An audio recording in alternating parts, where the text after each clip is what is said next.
తెలంగాణ గ్రామాల్లో సర్పంచ్ పదవుల వేలం కలకలం రేపుతోంది. ప్రజాస్వామ్యానికి విరుద్ధంగా లక్షలు కోట్లు వెచ్చించి సర్పంచ్ పదవులు ఏకగ్రీవం చేసుకుంటున్నారన్న వార్తలు వస్తున్నాయి. పంచాయతీ ఎన్నికల వేళ గ్రామాల్లో ఏకగ్రీవాల కోసం పార్టీలు వేలం పాటలు నిర్వహిస్తూ జోరుగా ప్రయత్నాలు చేస్తున్నాయి. అయితే వేలం పాటలు చట్టవిరుద్ధమని ఈసీ చెబుతున్నా కూడా కొందరు లెక్క చేయడం లేదు. తాజాగా రంగారెడ్డి బ్రాహ్మణపల్లిలో సర్పంచ్ పదవికి బహిరంగంగా వేల నిర్వహించి 55 లక్షలకు అమ్మేశారు. ఈ వేలంలో ముగ్గురు పోటీ పడగా ఒక వ్యక్తి 55 లక్షలకు దక్కించుకున్నాడు. ప్రస్తుతం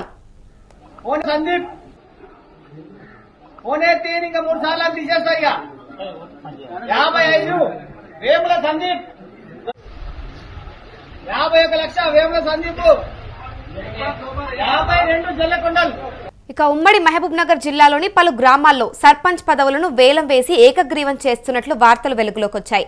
మహబూబ్ నగర్ జిల్లా హన్వాడ మండలం టంకర గ్రామంలో సర్పంచ్ పదవి కోసం ఏకంగా 1 కోటి వరకు వెచ్చిస్తానని ఒక వ్యక్తి ప్రకటించినట్లుగా ప్రచారం జరిగింది.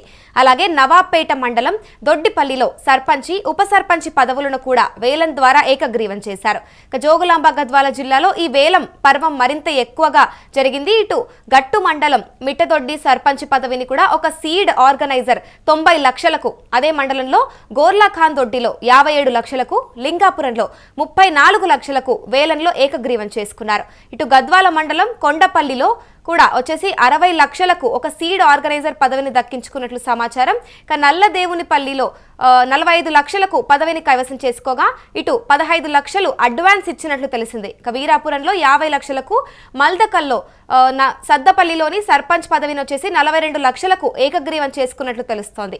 ఇటు ఖమ్మం జిల్లాలో కూడా కామేపల్లి మండలం జోగ్గూడెం గ్రామంలోనూ సర్పంచ్ పదవిని వేలం వేయాలని గ్రామస్తులు నిర్ణయించారు. ఈ గ్రామంలో పూర్తిగా కూడా ఎస్టీ లంబాడీ తెగకు చెందిన వారు నివసిస్తూ ఉన్నారు. ఇక రిజర్వేషన్ లో ఈ పంచాయతీ స్థానాన్ని ఎస్టీ మహిళలకు కేటాయించారు. ఇటు 793 మంది ఓటర్లు ఉన్నా కూడా ఈ గ్రామంలో శుక్రవారం నిర్వహించిన బహిరంగ వేలంలో 7 అభ్యర్థులు పోటీ పడ్డారు.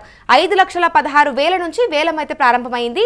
చివరికి అత్యధికంగా 20 లక్షలకు సర్పంచ్ పదవిని ఆశావహురాలు సైదమ్మ భర్త స్థానిక రైతైన భూక్యా లక్ష్మణ్ పాడారు. గ్రామ పెద్దలు శనివారం 5 లక్షలు, నవంబర్ 30న మిగిలిన 15 లక్షలు చెల్లించాలని షరతు విధించారు.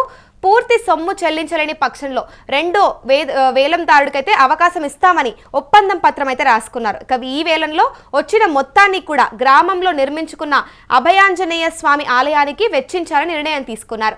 ఇక ఉప సర్పంచ్ మరియు వార్డు సభ్యుల పదవులు కూడా ఇతరులకు ఇచ్చేలా అంగీకారం కుదిరింది. ఇక ఏదేమైనప్పటికీ కూడా ఈ పదవులు వేలం వ్యవహారం అయితే రాజ్యాంగ విలువలకు, ఇక ఎన్నికల చట్టాలకు కూడా విరుద్ధమని, దీనిపై ఉన్నతాధికారులు దృష్టి సారించాలని కూడా తగు చర్యలు తీసుకోవాలని అవసరం ఉందని కూడా విజ్ఞావంతులైతే కోరుతూ ఉన్నారు. ఇక ప్రస్తుతం పల్లెలు దేశానికి పట్టుకొమ్మలు అంటారు. అయితే ఆ కొమ్మలకు బలం లేకుండా పోతుంది. ఇక గాంధీ కలలు కన్నా గ్రామ స్వరాజ్యం పగటి కలలా మారుతోందని చెప్పాలి. ఇక ముఖ్యంగా స్థానిక పాలనలో పెరుగుతున్న ధన ప్రలోభాలు, నాయకత్వ ఎంపికలో కూడా ప్రజాస్వామ్య స్ఫూర్తి తగ్గిపోవడం గ్రామాల అభివృద్ధిని దెబ్బతీస్తున్నాయని చెప్పాలి.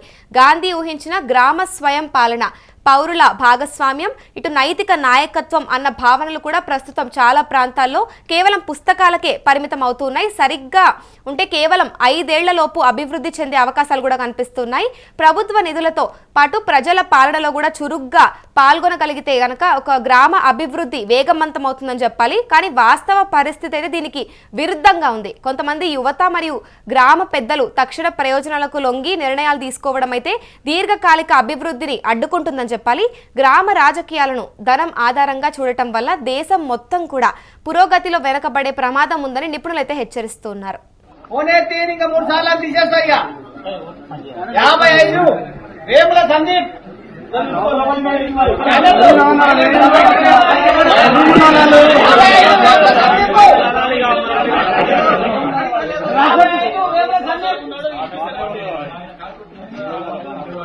एक बार, 2 बार, अड़े बार,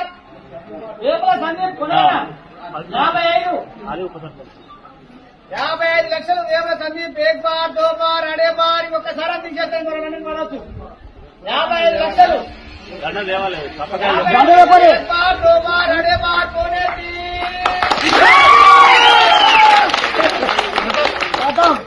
ఎవరు నామినేషన్ వేసినా ఆయన 55 లక్షలు, 1 లక్షలు కట్టాలి.